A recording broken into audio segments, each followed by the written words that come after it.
Assalomu alaykum aziz tomoshabinlar. Kanalimizga xush kelibsiz. Bugun sizlar bilan juda ham muhim, hatto hayotiy ahamiyatga ega bo'lgan mavzu haqida gaplashamiz. Shoshmang, videoni o'tkazib yubormang. Chunki bu ma'lumot sizning qo'shimcha to'lovlaringiz, nafaqalaringiz yoki imtiyozlaringiz bekor bo'lishi xavf ostida ekanligini anglatishi mumkin. Darhol ogohlantiraman, agar bugun aytiladigan talablarga rioya qilmasangiz, siz davlat tomonidan berilayotgan juda kerakli moliyaviy yordamni butunlay yo'qotib qo'yishingiz mumkin. Bu har bir fuqaroga taalluqli bo'lgan masala. Shuning uchun iltimos diqqat bilan tinglang va hoziroq kanalimizga obuna bo'lib, videoga like bosing. Bu videoni ko'proq odamlar ko'rishi va muhim ma'lumotdan boxabar bo'lish uchun yordam beradi. Qani ketdik. Muammoning mohiyati nimada? Avvallari ijtimoiy to'lovlar, nafaqalar va imtiyozlarni olish uchun hujjatlarni topshirish jarayoni asosan qog'oz shaklida, bevosita mahalliy hokimiyat organlarida, pensiya jamg'armasida yoki boshqa tegishli idoralarda amalga oshirilardi. Misol uchun, bolalar pulini olish uchun siz mahalla fuqarolar yig'iniga borib, arizangizni topshirardingiz, oilaviy tarkibingiz, daromadingiz haqida ma'lumotlar qog'ozda yozilardi. Nogironlik nafaqasi uchun tibbiy ko'rik natijalari va xulosalar ham qog'oz shaklida taqdim etilar. Ularning amal qilish muddati o'tgach, qayta ko'rikdan o'tib, yangi hujjatni olib borish talab qilinardi. Ba'zi imtiyozlar esa umuman bir marta rasmiylashtirilgach, uzoq muddat davomida avtomatik ravishda amal qilar edi. Agar bir o'zgarish bo'lmasa, uni yangilashga katta ehtiyoj sezilmasdi. Ammo hozir vaziyat butunlay o'zgardi. Mamlakatimizda ijtimoiy himoya tizimini raqamlashtirish bo'yicha juda katta ishlar amalga oshirilmoqda. Bu bir tomondan juda yaxshi, chunki byurokratiyani kamaytiradi, navbatlarni qisqartiradi, shaffoflikni oshiradi va xatolar ehtimolini kamaytiradi. Lekin ikkinchi tomondan bu har bir fuqarodan yangi qoidalar va talablarga amal qilishni, tizimni tushunishni va kerakli ma'lumotlarni o'z vaqtida taqdim etishni talab qiladi. Eng muhim o'zgarish shundaki, endi ko'plab ijtimoiy to'lovlar va nafaqalarni olish va ularni davom ettirish uchun sizning shaxsiy ma'lumotlaringiz, oilaviy ahvolingiz, daromadlaringiz va boshqa tegishli ma'lumotlaringizni muntazam ravishda va elektron shaklda yangilab turishingiz shart. Yagona ijtimoiy himoya reyestri tizim ishga tushirilgan bo'lib, bu tizim orqali fuqarolarning barcha ijtimoiy himoya ehtiyojlari markazlashgan tarzda boshqariladi. Bu shuni anglatadiki, agar siz tizimga kiritilgan ma'lumotlarni o'z vaqtida yangilamasangiz yoki yangi talab qilinayotgan elektron hujjatlarni taqdim etmasangiz, tizim sizni avtomatik ravishda loyihadan chetlatilgan deb belgilaydi va to'lovlar to'xtatiladi.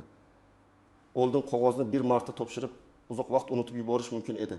Endi esa bu mumkin emas. Barcha ma'lumotlar o'zaro bog'langan. Davlat idoralari o'rtasida ma'lumot almashinuvi juda faol. Agar biror joyda sizning daromadingiz o'zgargani, oilaviy ahvolingizda o'zgarish bo'lgani yoki yashash joyingiz o'zgargani qayd etilsa, bu ijtimoiy himoya tizimiga ham ta'sir qiladi.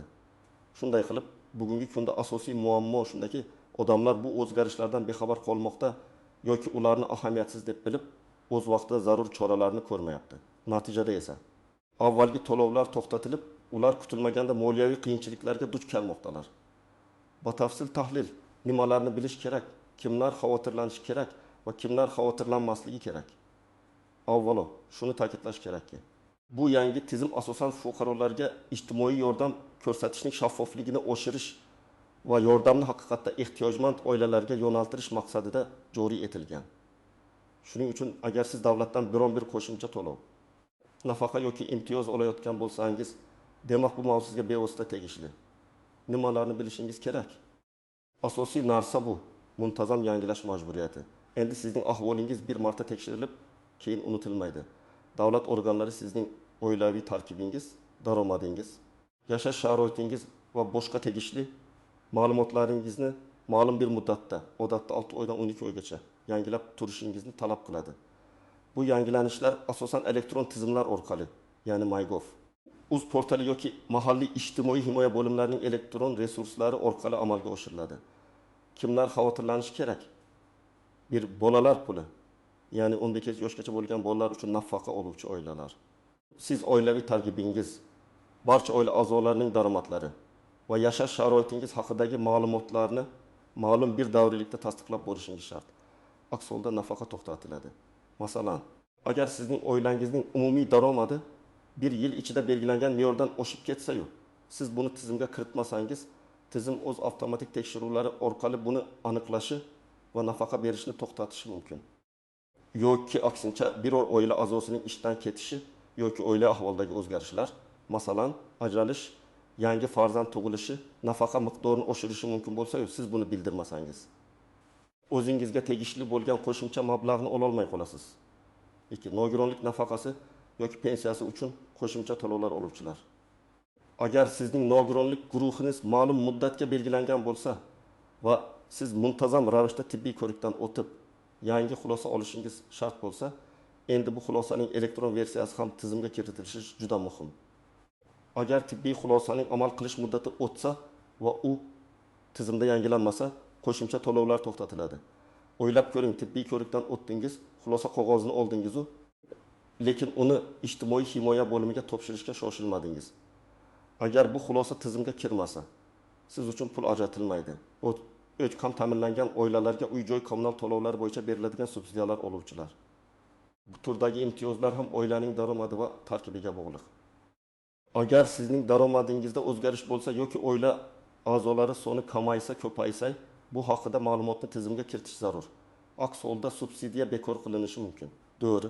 Bir martalik ijtimoiy yordam yoki boshqa moddiy ko'mak turlari uchun navbatda turganlar. Agar siz biror sababga ko'ra ro'yxatga kiritilgan bo'lsangiz, lekin sizning ma'lumotlaringiz yangilanganligi tasdiqlanmasa, siz ro'yxatdan chiqarib yuborilishingiz mumkin. B. Vasiylikka olingan bolalar uchun beriladigan nafaqalar. Vasiyning ahvoli, daromadi, shuningdek, vasiylikka olingan bolaning yashash sharoiti va o'quv muassasasidagi holati kabi ma'lumotlar ham muntazam yangilanishni talab qiladi. Misollar: Dilshod va Madinaning 2 farzandi bor. Ular har oyda 300 ming so'm bolalar puli olib kelishardi. O'tgan yili ular an'anaviy tarzda ariza topshirishgan, daromadlari past bo'lgani uchun tezda ma'qullashgan. Bu yil Dilshod qo'shimcha ish topdi. Uning oylik daromadi 60 ming so'mdan 35 ming so'mga ko'tarildi. Madina esa uy bekasi. Oilaning umumiy daromadi endi belgilangan me'yordan biroz oshib ketgan bo'lishi mumkin. Lekin ular bu o'zgarishni ijtimoiy himoya yagona axborot tizimida o'z vaqtida yangilamadilar. Tizim avtomatik ravishda Dilshodning daromadini Davlat soliq qo'mitasi ma'lumotlari bilan solishtirganda nomuvofiqlikni aniqladi. Natijada keyingi oyda ularning bolalar puli to'xtatildi. Agar ular o'z vaqtida ma'lumotni yangilaganlarida, ular kamroq miqdorda bo'lsa ham nafaqa olishda davom etishlari yoki to'liq to'xtatilgan taqdirda ham buning sababini bilishlari mumkin edi. Ahmad aka ikkinchi guruh nogironi bo'lib, oylik 1 million 500 ming so'm pensiya va unga qo'shimcha 300 ming so'm nogironlik nafaqasi olardi. Uning tibbiy ko'rik xulosasi har 2 yilda bir marta yangilanishi kerak edi. U an'anaviy tarzda ko'rikdan o'tdi. Yangi qog'oz xulosani oldi, lekin uni pensiya jamg'armasining hududiy bo'limiga olib borishni biroz kechiktirdi. Pensiya jamg'armasi endilikda barcha tibbiy xulosalarni elektron tibbiy xizmatlar tizimi orqali avtomatik tarzda oladi. Ammo ba'zi hollarda, ayniqsa eski hujjatlar bilan bog'liq bo'lsa, fuqaroning o'zi ham uni elektron shaklga o'tkazib yoki ijtimoiy himoya bo'limi mutaxassisi orqali tizimga kiritishi talab qilinishi mumkin. Ahmad aka bu nuansni bilmas edi. Uning eski tibbiy xulosasi tizimda muddati o'tganda belgilandi. Natijada uning nafaqa to'lovi keyingi oydan to'xtatildi. Bu uning uchun kutilmagan zarba bo'ldi, chunki u nafaqa qog'ozini olgach ish hal bo'ldi deb o'ylagan edi. Zuhra opa yolg'iz yashar edi va kam ta'minlangan oila sifatida uy-joy kommunal to'lovlari bo'yicha 120 ming so'm subsidiya olardi. Uning o'g'li chet eldan qaytib, vaqtinchalik u bilan birga yashay boshladi va yaqin orada yangi ish topdi. Garchi o'g'lining daromadi hali past bo'lsa ham, oilaning umumiy daromadi ortdi. Zuhra opa buni muhim deb bilmadi va tizimga ma'lumotni kiritmadi. Tizim har 6 oyda avtomatik tarzda ro'yxatga olingan fuqarolarning daromadlarini Davlat soliq qo'mitasi va bandlikka ko'maklashish markazlari ma'lumotlari bilan solishtiradi. O'g'lining yangi ish joyidan tushgan daromadi haqidagi ma'lumot tizimga kelib tushdi va Zuhra opaning oilasi endi subsidiya olish me'yoridan o'tgani aniqlandi. Natijada uning subsidiyasi keyingi oydan bekor qilindi. Kimlar xavotirlanmasligi kerak? 1. Faqat yoshi bo'yicha pensiya oluvchilar. Agar siz faqat yoshingiz bo'yicha oddiy pensiya olayotgan bo'lsangiz va unga hech qanday qo'shimcha to'lov yoki imtiyozlar qo'shilmagan bo'lsa, sizning ma'lumotlaringiz ko'pincha avtomatik tarzda yangilanib turadi va sizga alohida harakat talab etilmaydi. Ammo shunda ham agar oilaviy ahvolingizda katta o'zgarishlar, masalan, turmush o'rtog'ingiz vafot etsa va boquvchini yo'qotganlik nafaqasi olish huquqiga ega bo'lsangiz bo'lsa, bu haqda xabar berishingiz kerak bo'ladi. 2. Yuqori va barqaror daromadga ega oilalar. Agar sizning oilangizning umumiy daromadi har qanday ijtimoiy to'lov yoki nafaqa olish uchun belgilangan me'yorlardan barqaror ravishda yuqori bo'lsa va siz umuman ijtimoiy yordam so'ramagan bo'lsangiz, bu o'zgarishlar sizga bevosita ta'sir qilmaydi. Siz shunchaki davlat yordamiga muhtoj bo'lmaganingiz uchun tizimda ro'yxatdan o'tmagansiz. Doimiy ish joyi va yuqori oylik maoshga ega bo'lganlar. Agar siz rasmiy ishda ishlasangiz va maoshingiz ijtimoiy himoya me'yorlaridan ancha yuqori bo'lsa, sizdan hech qanday qo'shimcha ma'lumot talab qilinmaydi. Chunki siz ijtimoiy yordamga muhtoj hisoblanmaysiz. Istisnolar, kamchiliklar va noaniq nuanslar har qanday tizimda bo'lgani kabi, bu yangi ijtimoiy himoya tizimida ham o'ziga xos istisnolar. E'tibordan chetda qolishi mumkin bo'lgan kamchiliklar va noaniq nuanslar mavjud. Ularni bilish sizni kutilmagan vaziyatlardan himoya qilishi mumkin. Istisnolar: ayrim toifadagi fuqarolar, urush faxriylar, Chernobil fojiasi oqibatlarini bartaraf etishda ishtirok etgan shaxslar, yordamga muhtoj yolg'iz keksa fuqarolar kabi maxsus toifadagi shaxslar uchun hujjatlarni rasmiylashtirish yoki yangilash jarayonida biroz soddalashtirilgan tartiblar mavjud bo'lishi mumkin. Ba'zida ijtimoiy xodimlar ularning uyiga borib, zarur hujjatlarni to'ldirishda yordam berishadi. Ammo bu ham baribir ularning ahvolini muntazam tekshirish va ma'lumotlarni tizimga kiritish majburiyatini bekor qilmaydi. Faqat jarayon biroz yengillashadi. Avtomatik ma'lumot almashinuvi, ba'zi ma'lumotlar, masalan, tug'ilish haqidagi ma'lumotlar, fuqarolik holati dalolatnomalarini qayd etish FHD bo'limlaridan. O'lim haqidagi ma'lumotlar esa tegishli idoralardan tizimga avtomatik tarzda kelib tushadi. Bu jarayonlar fuqaroning ishtirokisiz amalga oshadi. Lekin hamma narsa ham avtomatlashtirilmagan. Oilaviy daromadlardagi o'zgarishlar, yashash manzili o'zgarishi kabi ma'lumotlar sizning faol ishtirokingizni talab qiladi. Kamchiliklar va e'tibordan chetda qolishi mumkin bo'lgan holatlar: bir raqamli savodxonligi tafovut. Ayniqsa qishloq joylarda yashovchi keksa fuqarolar yoki internetdan foydalanish ko'nikmalariga ega bo'lmagan shaxslar uchun elektron tizimlar bilan ishlash juda qiyin bo'lishi mumkin. Ular MyGov.uz portaliga kirishni, elektron raqamli imzo eri olishni, hujjatlarni skanerlab yuklashni bilmasliklari mumkin. Bu esa ularning haqli ravishda olishi kerak bo'lgan nafaqalarni yo'qotishiga olib kelishi mumkin. Bu holatda ularning yaqinlari yoki mahalla faollari yordami zarur bo'ladi. Hukumat bu muammoni hal qilish uchun mahalla idoralarida yoki davlat xizmatlari markazlarida maslahat xizmatlarini kuchaytirishi zarur. 2. Ma'lumotlarni noto'g'ri kiritish. Elektron tizimga ma'lumot kiritishda yo'l qo'yilgan kichik xatolar ham katta muammolarga olib kelishi mumkin. Masalan, daromad miqdorini noto'g'ri raqam bilan yozish, oila a'zosining tug'ilgan sanasini chalkashtirib yuborish yoki yashash manzilini xato kiritish. Bunday xatolar arizani rad etilishiga yoki to'lovlar kechikishiga sabab bo'ladi. Arizani yuborishdan oldin barcha ma'lumotlarni 2 marta tekshirish juda muhim. 3. Muddati o'tkazib yuborish. Yangilanishlar uchun belgilangan muddatlarni unutish yoki ularga ahamiyat bermaslik eng keng tarqalgan xatolardan biridir. Odatda tizim sizga SMS xabarnoma orqali yoki shaxsiy kabinetga xabar yuborish orqali eslatadi. Lekin bu xabarlar ba'zan e'tibordan chetda qolishi mumkin. Shuning uchun o'zingizning kalendaringizga belgilab qo'yishni yoki yaqinlaringizga eslatib qo'yishni tavsiya qilaman. 4. Tizimdagi uzilishlar va texnik nosozliklar, garchi kam uchrasa ham. Elektron tizimlarda ba'zan texnik nosozliklar yuz berishi mumkin. Bunday hollarda siz o'z vaqtida ma'lumotlarni kiritishga ulgurmasligingiz mumkin. Agar siz tizimda muammolarga duch kelsangiz, darhol davlat xizmatlari markaziga yoki ijtimoiy himoya bo'limiga murojaat qilishingiz kerak. Muammolar haqida rasman xabar berish sizni kechikish uchun jazolanishdan qutqarishi mumkin. Firibgarlik urinishlari, afsuski, har qanday yangi tizim joriy etilganda firibgarlar ham paydo bo'ladi.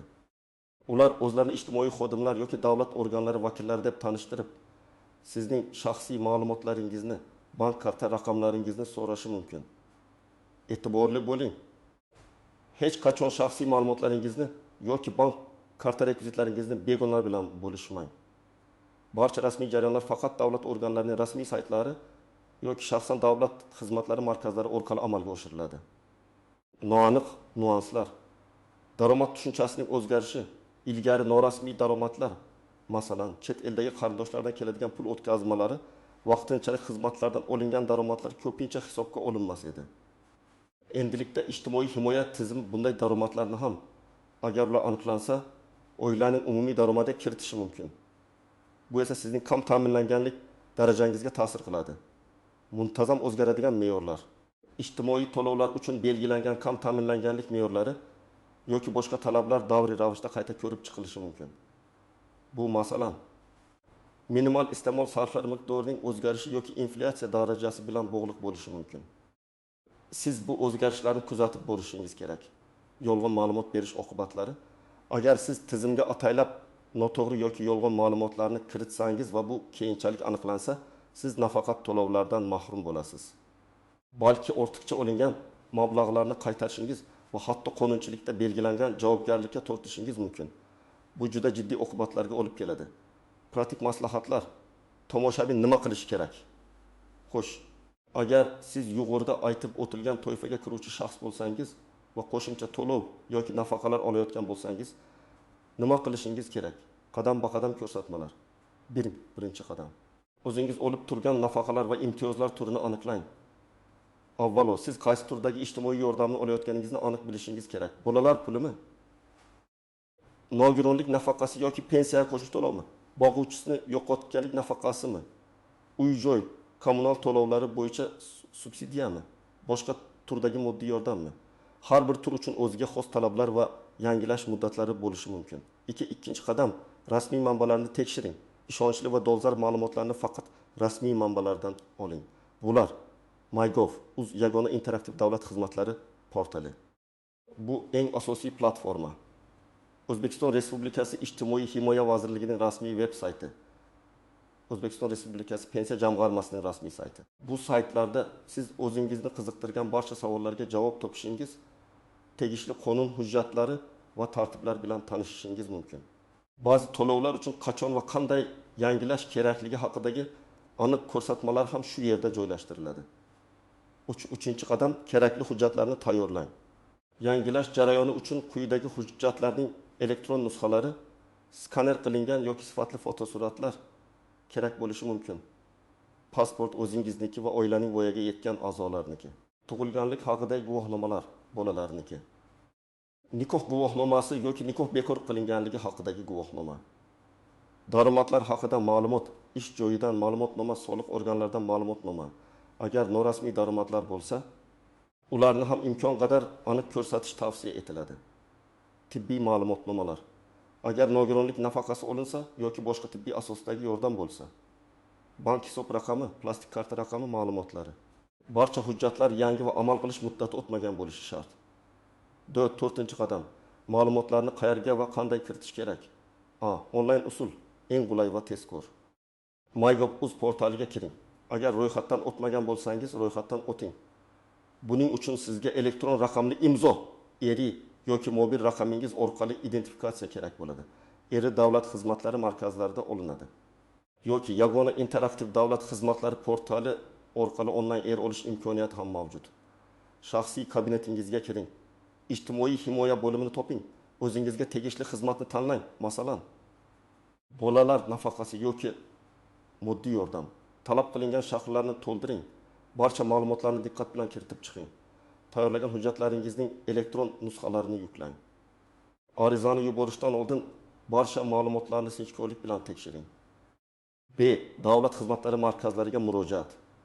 Agar sizda internetdan foydalanish imkoniyati bo'lmasa yoki elektron tizim bilan ishlashda qiyinchiliklarga duch kelsangiz, yashash joyingizdagi davlat xizmatlari markaziga murojaat qiling. U yerda malakali mutaxassislar sizga barcha zarur hujjatlarni to'ldirishda va ularni elektron tizimga kiritishda yordam berishadi. O'zingiz bilan kerakli qog'oz hujjatlarni olib borishni unutmang. Mahalla fuqarolar yig'inlaridagi ijtimoiy xodimlar. Har bir mahallada aholi bilan ishlash bo'yicha, jumladan ijtimoiy himoya masalalari bo'yicha mutaxassislar mavjud. ular sizga maslahat berishi, zarur hujjatlar ro'yxatini aniqlashda yordam berishi va hatto elektron ariza topshirishda amaliy yordam ko'rsatishi mumkin. B. Yagona chaqiruv markazi. Agar savollaringiz bo'lsa yoki qayerdan boshlashni bilmasangiz, ijtimoiy himoya vazirligining yagona 1001 kod qisqa raqamiga qo'ng'iroq qiling. U yerdagi operatorlar sizga aniq yo'nalish beradi va savollaringizga javob beradi. B. 5-qadam, muddatlarga rioya qiling. Eng muhimi o'z vaqtida harakat qilish. Bolalar puli yoki boshqa nafaqalar uchun arizalarni yangilash muddatlarini aniq bilib oling va ularni o'tkazib yubormang. Odatda bu muddatlar har 6 yoki 12 oyda bir keladi. Kalendaringizga belgilab qo'ying, eslatmalar o'rnating. Bugundan boshlang, ertaga emas. Sizning moliyaviy barqarorligingiz sizning faolligingizga bog'liq. Yakuniy xulosa va yakuniy chorlov. Aziz tomoshabinlar, umid qilamanki bugungi videomiz siz uchun juda foydali bo'ldi. Yodingizda tuting. Davlat tomonidan berilayotgan qo'shimcha to'lovlar, nafaqalar va imtiyozlar har bir ehtiyojmand oila uchun muhim yordamdir. Bu yordamdan mahrum bo'lmaslik uchun esa sizdan faqat bitta narsa talab qilinadi. Yangi qoidalarga amal qilish va o'zma'no ravishda elektron tizimda yangilab turish. Eski uslubda ishlar tizimda yangilab ketdi. Endi raqamlashtirish davri va biz hammamiz bu o'zgarishlarga moslashishimiz kerak. Bu juda ham qiyin emas, biroz e'tibor va harakat talab qiladi, xolos. O'z huquqlaringizni bilish va ulardan foydalanish uchun mas'uliyatli bo'ling. Har qanday shubhali vaziyatda rasmiy manbalarga murojaat qilishdan erinmang. Agar sizda yana qandaydir savollar paydo bo'lgan bo'lsa yoki qandaydir vaziyatga tushgan bo'lsangiz, iltimos izohlarda yozib qoldiring. Men va kanalimizning boshqa tomoshabinlari sizga yordam berishga harakat qilamiz.